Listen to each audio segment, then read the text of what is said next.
Olá, tudo bem? O tema de hoje irá tratar de um momento bem conturbado do nosso século, o chamado período entre guerras. Sim, entre guerras se escreve junto. E ele começa ali com o fim da Primeira Guerra Mundial em 1918 e avança até o início da Segunda Guerra Mundial em 1939. Bom, cabe aqui a nós refletirmos um pouco. Será que Adolf Hitler, se ele tivesse morrido na Primeira Guerra Mundial, onde ele atuou como cabo do exército alemão e teve duas oportunidades de ser assassinado, o mundo teria sido poupado da Segunda Guerra? Será que um único homem seria capaz de levar o mundo ao caos e à morte de mais de 20 milhões de pessoas, que foi a Segunda Guerra? Bom, o período entre a Primeira e a Segunda Guerra Mundial, de 18 a 39, como disse anteriormente, caracterizou-se por intensas transformações no mundo, sobretudo na Europa. Nessa fase, por exemplo, a Rússia passou por um intenso processo revolucionário, tornando-se o primeiro país da história a adotar o socialismo científico como forma de governo e forma de prática econômica. Antes de nós continuarmos, cabe aqui relembrar o que seria o socialismo científico, né? O socialismo científico, ela é uma forma de organização social pensada por Karl Marx e Friedrich Engels durante o século XIX. De acordo com essa teoria, o projeto de uma nova sociedade, no qual se buscaria combater os grandes males dessa sociedade, tinha como objetivo lutar contra o capitalismo e lutar contra os seus males, tal como a pobreza, a desigualdade social, tendo como objetivo também a igualdade política, social e econômica de todos. Em resumo, é uma teoria que propunha então um combate direto ao capitalismo ocidental. Bom, no mundo, o capitalismo, falando nele, passava pela maior crise econômica já vivida até então, a famosa crise de 1929, gerando, dentre outras consequências, o extremismo político dos fascismos e um confronto que marcou a Europa antes do início da Segunda Guerra Mundial, que também ficou muito famosa como a Guerra Civil Espanhola. Esse emaranhado de processos é o que nós temos como objetivo para entender neste momento. Bom, para este conturbado período, vamos começar com a nossa trajetória por esses 21 anos, analisando os surgimentos dos totalitarismos, ou também conhecido como ditaduras na Europa. Nosso ponto de partida será, sim, a Rússia. No início do século XX, a Rússia ainda era dirigida por um regime absolutista. O czar, que em russo significa imperador, era a figura de poder e autoridade do império. Em 1905, o império sofreu um longo processo revolucionário, desencadeado ali por vários fatores. Por exemplo, reivindicações de trabalhadores e a derrota do exército russo na Guerra Russo-Japonesa. Essa guerra aconteceu em 1904 e foi até meados ali de 1905. Essas insatisfações e a miséria da população foram combustível para a organização de uma manifestação pacífica em janeiro na frente do palácio do czar, do imperador Nicolau II em São Petersburgo, cujo ali o intuito era entregar um documento assinado por milhares de trabalhadores reivindicando melhores condições de trabalho e de vida. No palácio, a orientação recebida pela guarda do imperador, a guarda czarista, era de não deixar o povo se aproximar, bem como dispersar todo este evento. Sem recuar, sem o recuo dos manifestantes, a guarda então passou para o ataque armado, numa época que ainda não existia bala de borracha ou gás lacrimogêneo, aniquilando milhares de pessoas em um dia que ficou conhecido como o Domingo Sangrento. O massacre desses manifestantes estimulou então uma série de novos conflitos e protestos, mas ainda assim o regime do czar, do imperador, ficou firme, ele persistiu. Como forma de remediar as insatisfações populares, o imperador Nicolau II lançou o chamado Manifesto de Outubro, um documento que assentia com a criação de um parlamento, da atuação dos partidos políticos e que promovia mudanças significativas na vida dos trabalhadores. A Duma, conhecida então como Parlamento Russo, não surtiu grandes efeitos políticos, já que era controlada pelas vontades do imperador. Nicolau II também não cumpriu ali outros acordos que beneficiavam a população. Apesar de não desestabilizar as estruturas do Império naquele momento, a Revolução de 1905 foi de grande importância para a mudança da mentalidade política da população, que mais tarde faria eclodir uma nova revolução. Em 1914, a entrada da Rússia na Primeira Guerra Mundial vai abalar a estrutura social deste país. O exército russo era composto, em sua maioria, de camponeses, enquanto seus adversários contavam com soldados treinados e de grande amparo tecnológico. Além da insuficiência e ineficácia das armas para uma guerra moderna, o Império Russo também estava desprovido economicamente, já que a sua base camponesa estava nos campos de guerra e a sua indústria era muito fraca em comparação com a dos países envolvidos na Primeira Guerra Mundial. A ideia da sua participação na guerra estaria relacionada então com a força numérica de seus homens, aniquilando alemães e austríacos em número. Em 1916, o resultado não parecia tão ruim, já que os russos avançaram dezenas de quilômetros para dentro das linhas austríacas. No entanto, a entrada dos romenos na guerra e o fim das reservas russas de soldados e materiais deram fim, então, à participação do Império na guerra em termos ofensivos, em termos de ataque. Em 1917, a população russa passava fome e vivia numa miséria completa. O país não tinha condições de manter-se na guerra, ainda que milhares de novos camponeses fossem enviados para ocupar os novos postos em campos de batalha. A morte desses trabalhadores, despreparados e desarmados no conflito, bem como a insatisfação com as políticas externas e internas adotadas pelo imperador, pelo czar, promoveram então uma nova agitação na Rússia. No Império, a opinião geral, tanto entre os operários como entre a burguesia industrial, era de que o czar deveria cair. No entanto, enquanto os primeiros, os trabalhadores, queriam eliminar o czar para sair da guerra, os segundos, os burgueses, queriam encontrar um indivíduo que assumisse o cargo e reorganizasse a Rússia e a reconduzisse ao conflito armado, colocasse a Rússia de novo no caminho da vitória na guerra. A atuação política popular se estendia pelos partidos políticos, em especial pelo Partido Operário Social Democrata Russo, guiado pelo ideal socialista. Antes de 1905, o partido sofreu uma divisão entre os interesses de seus representantes, formando dois diferentes grupos. Preste bem atenção aqui, é muito importante. O primeiro grupo, conhecido como os mencheviques, que em russo significa minoria, e os bolcheviques, que também em russo significa maioria. Embora ambos os grupos se guiassem pela ideia, pela corrente marxista, os mencheviques acreditavam no capitalismo e na liderança de uma burguesia.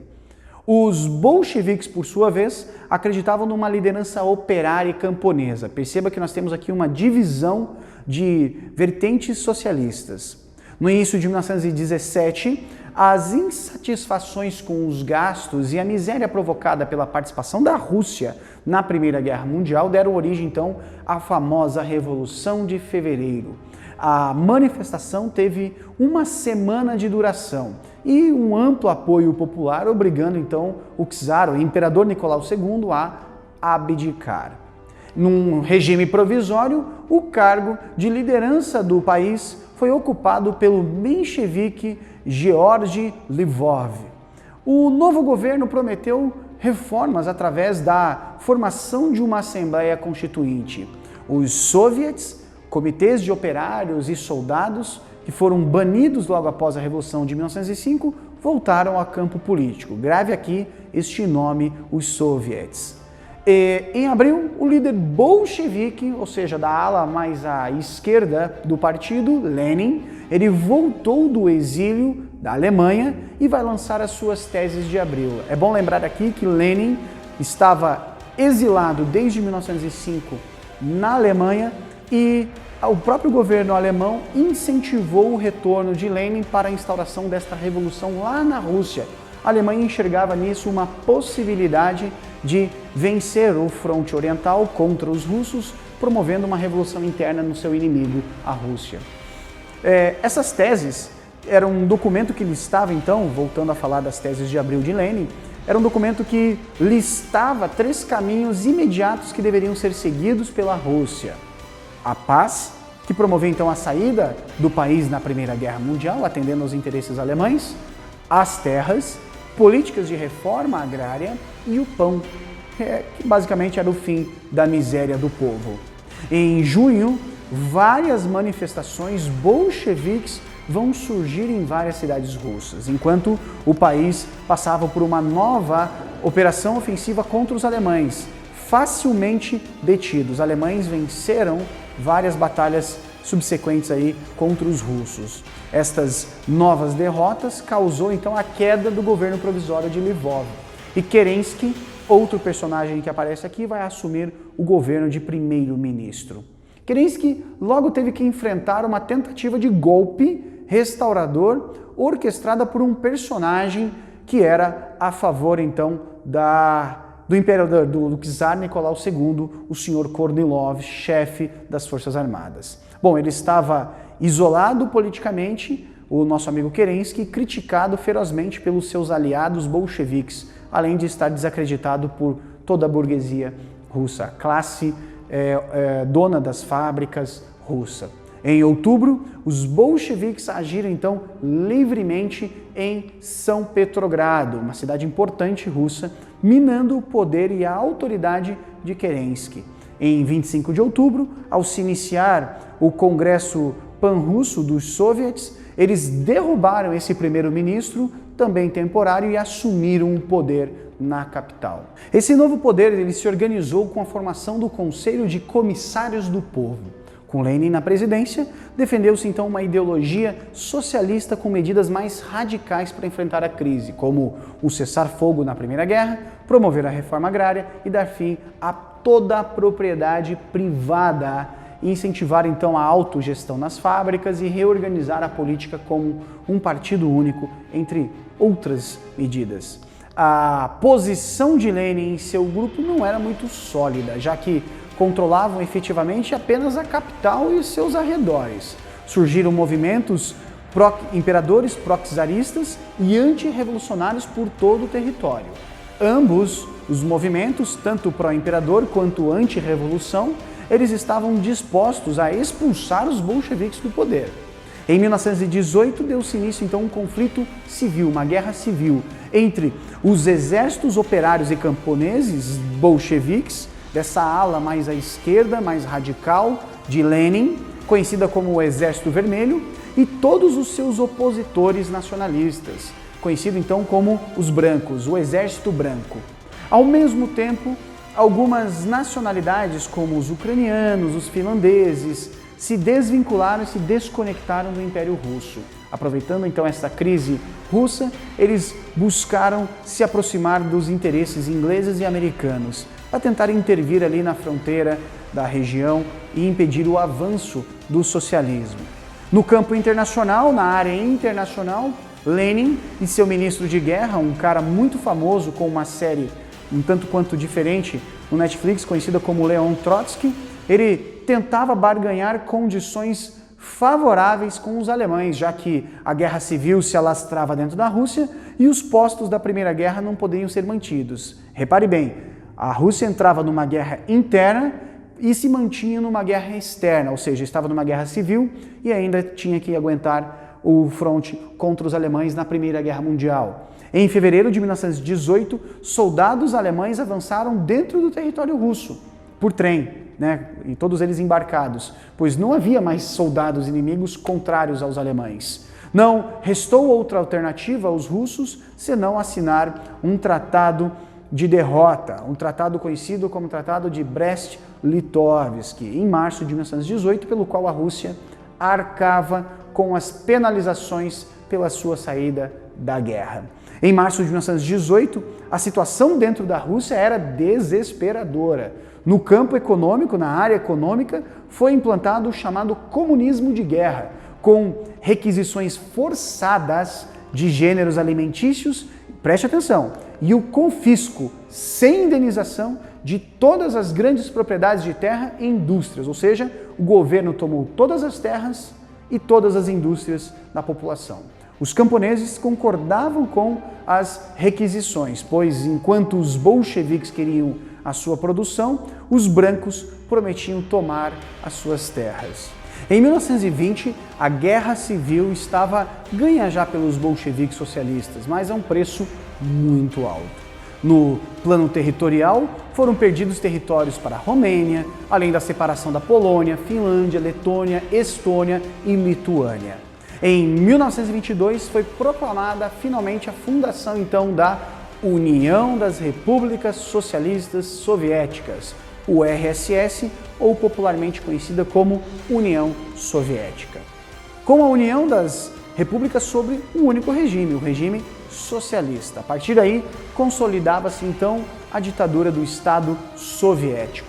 Em 1924, a União Soviética experimentava de grande turbulência política, marcada pela então morte de Lenin. Lenin, após o final da Guerra Civil, na União Soviética, que estava com sua estrutura econômica destruída, acaba por falecer. Os bolcheviques, que eram os vencedores desta Guerra Civil, mas tinham em suas mãos um país devastado, em condições precárias, tinham que enfrentar as consequências da morte de seu líder. No cenário internacional, as repúblicas estavam isoladas no chamado cordão sanitário, uma expressão muito utilizada para se referir ao impedimento de ideologias perigosas, de passagem de ideologias perigosas, como o comunismo, por exemplo. Comunismo de guerra, por sinal, que se baseava na requisição de toda a produção agrícola que não fosse para a subsistência dos camponeses. E eles passaram então a abrir mão do cultivo extra, ou seja, eles trabalhavam somente para manter o Estado, resultando então em inúmeras cidades à beira da fome. Para piorar, a indústria não possuía meios para retomar a sua produção por falta de quê? De mercado consumidor. Lenin precisaria reverter este processo. Em 1921, uma grande mudança na economia soviética, com o lançamento de um novo plano, vai aparecer. A famosa Nova Política Econômica, também conhecida como NEP. A grande política desse projeto era a adoção de práticas capitalistas. A ideia era aquecer o mercado e depois abolir essas práticas quando a economia estivesse estável e estabelecida, né? E o povo, claro, não passando fome. Acredite se quiser, o comunismo propunha então um breve capitalismo para fazer com que a máquina econômica voltasse a funcionar e depois mataria esse capitalismo e tomaria o poder novamente econômico nesse sentido, né? O projeto ele propunha várias medidas de incentivo econômico. Vamos ver algumas aí. A primeira é a atração de investimentos estrangeiros para a indústria, claro que sob supervisão do Estado. A segunda seria então a organização de cooperativas agrícolas. E a terceira é a liberdade de comércio dos excedentes de produção agrícola e de produtos industrializados. A NEP fez com que a economia soviética se recuperasse rapidamente, olha só, auxiliada pelo intenso trabalho de melhoria ali do sistema de saúde e alfabetização russa.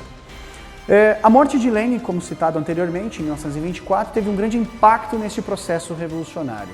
O líder que era responsável por manter o Partido Comunista coeso, unido, apesar das grandes rivalidades internas de dois diferentes grupos, né, que eram os liderados por seus dois aliados no passado, Trotsky, os chamados internacionalistas, e do outro lado, os comandados por Stalin, os apparatchik. Né? Esses dois antigos aliados já começavam a divergir na direção então do que o comunismo na União Soviética deveria caminhar. Enquanto o grupo de Trotsky, ele defendia a manutenção de uma postura revolucionária dentro da Rússia, uma agressividade do comunismo, e o incentivo aos comunistas de outros países para que eles passassem então a tentar revolução nos seus lugares de origem, o grupo de Stalin vai defender a consolidação do poder soviético.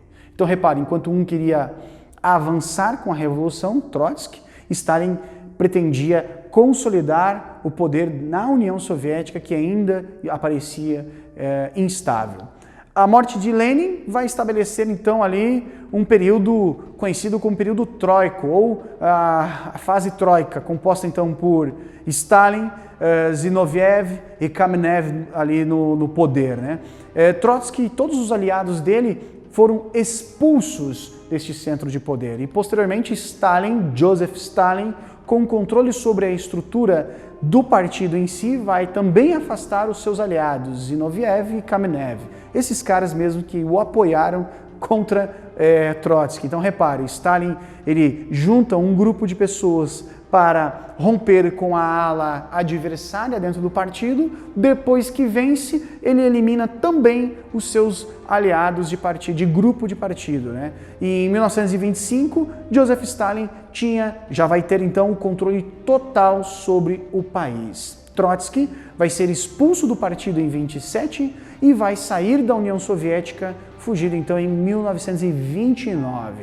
A NEP, aquela política que promovia então uma espécie de capitalismo temporário dentro do comunismo soviético, foi extinto a partir de 27 e Stalin vai lançar um processo gigantesco de coletivização da agricultura, que, não sei se você sabe, significa nada mais nada menos do que não haver nenhuma propriedade no campo de alguém particular, privada, tudo é do Estado, além da implantação de uma industrialização acelerada pelo governo.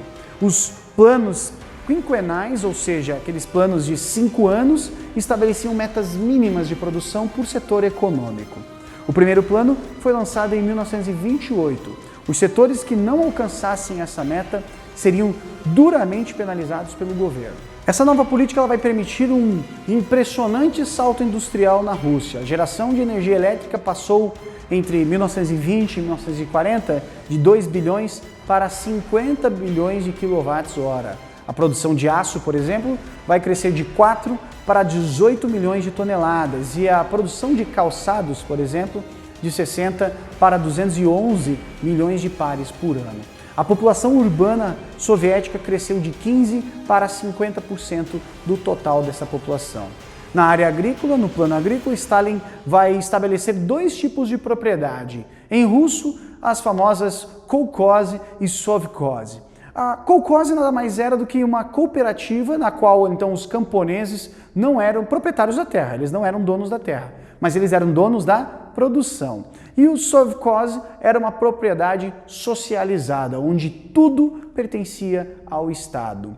Os kulaks, os camponeses abastados do campo, os camponeses mais ricos do campo, passaram a ser perseguidos pelo governo, vistos como uma ameaça aos avanços socialistas.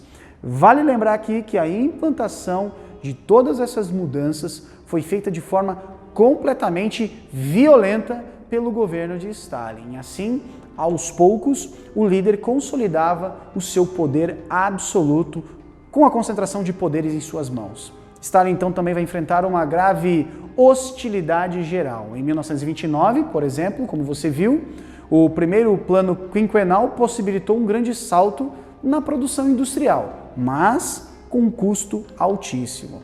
A perseguição aos kulaks era feita em massa e sem muito critério, o que levou muitos pequenos camponeses a serem tratados como kulaks também e deportados para a Sibéria, ou seja, chegou um momento em que Stalin perseguia todos que ameaçassem de alguma forma ou hipoteticamente o ameaçassem de alguma forma no poder. Como resposta à violência do governo, esses camponeses então passaram a destruir as próprias colheitas, matar os próprios rebanhos e a não trabalhar. Em algumas regiões, 2/3 do rebanho foram abatidos. 10 milhões de pessoas foram perseguidas e deportadas, expulsas de suas terras. Eu disse 10 milhões. Isso é um número quase o dobro dos que foram mortos nas câmaras de gás por Adolf Hitler.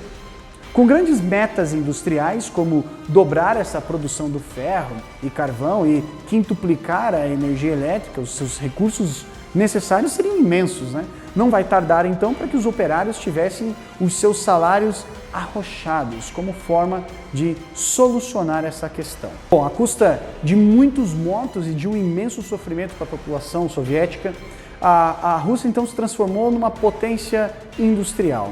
Esse crescimento, no entanto, se deu de uma maneira desordenada. Vamos lá, enquanto a indústria pesada, mineração, siderurgia, energia, ela vai crescer, a de bens de consumo, que é aquela mais próxima da nossa realidade, a indústria de tecido, farmacêutica, bens de uso doméstico, automobilística, ela vai decrescer, vai ficar muito prejudicada. Como exemplo, a siderurgia aumentou sua produção em 450% nos anos 30, enquanto em toda a União Soviética havia aproximadamente 20 mil automóveis, ou seja, produziu-se quase 5 vezes mais aço na União Soviética, mas o crescimento de automóveis, por exemplo, que utiliza do aço, foi ridículo.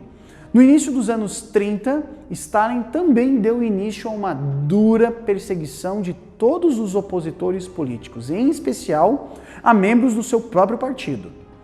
Os expurgos liquidaram todas as outras lideranças do país, tanto na política como nas forças armadas.